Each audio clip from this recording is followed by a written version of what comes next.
there everyone, welcome back to our channel. In today's video, you are going to see how to delete Gmail account. So head over to the Gmail application and then head over to your profile by tapping the profile icon on the top right. Now head over to manage your account.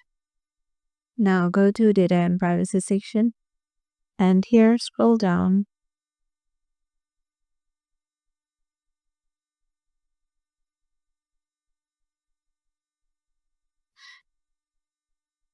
And here you'll find the option of delete your Google account. Head over there.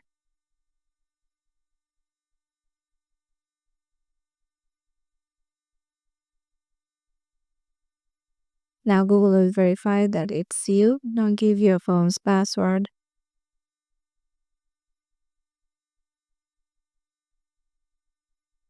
Currently, once it's done verifying, scroll down and check mark all of these and then tap on delete account. As I don't want to delete my account right now, I'm not tapping on delete account.